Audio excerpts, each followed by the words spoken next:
Knob and tube wiring is an old system that gets its name because the wires are run on porcelain knobs and they're routed through porcelain tubes. The tubes protect the conductors in locations where they're run through structural members. The knob and tube system was a precursor to modern wiring, and it consists of only 2 conductors per circuit. There's no equipment ground, that third slot or conductor, that's readily apparent on modern receptacles or outlets.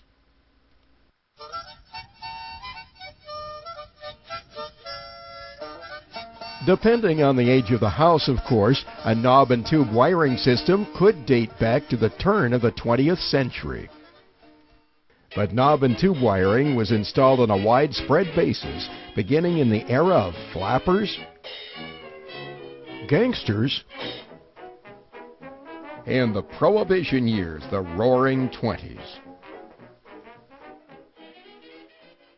And it remained common up until the 1950s, the era of drive-in restaurants, cruising in cool automobiles, Elvis Presley, and drive-in movie theaters.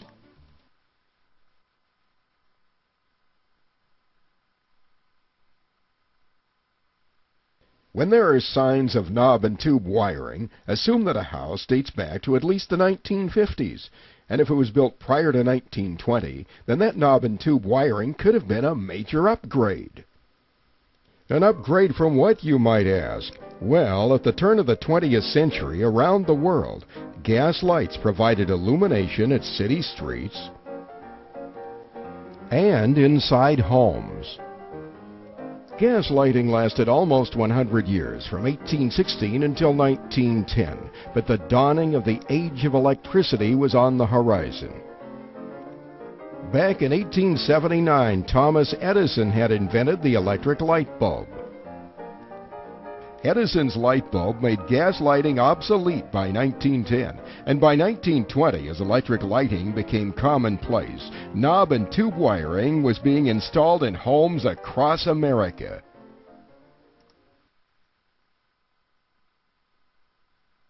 If the inspector's test equipment indicates that there's live or energized knob and tube wiring in the home that you're buying, one potential problem is that some insurance companies will not insure houses with live knob and tube wiring, or if they do underwrite the property, the premiums they charge tend to be high. From the standpoint of safety, the disadvantages of having energized knob and tube wiring are often related not only to the age of the system, but also to how many modifications have been made by people who didn't know what they were doing. Original knob and tube wiring had rubber and cloth insulation and soldered and taped connections.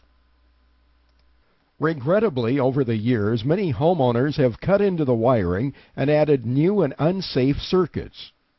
Common misadventures include improperly terminating energized but disconnected wiring, leaving open or inadequate wire splices, using undersized or the wrong type of wire, overloading circuits, or creating circuits with reverse polarity.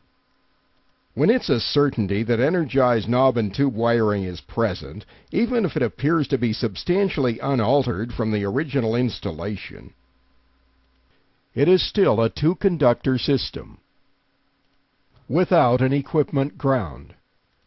Here's another often seen problem. When knob and tube wiring is present, frequently homeowners have removed those original 2-slot receptacles and replaced them with new 3-slot receptacles. But once again, no equipment ground was ever added to the circuit.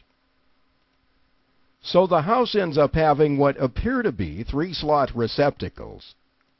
But in fact, they supply no equipment ground to a modern plug. That's a safety concern.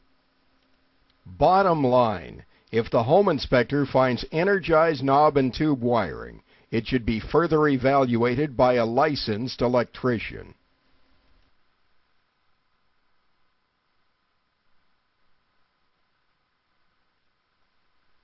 Even if the inspector finds that some of the knob and tube wiring has been removed, it's possible that live circuits are still present in hard-to-access locations. Crawl spaces, attics or inside wall cavities, and energized wiring might even be obscured by insulation.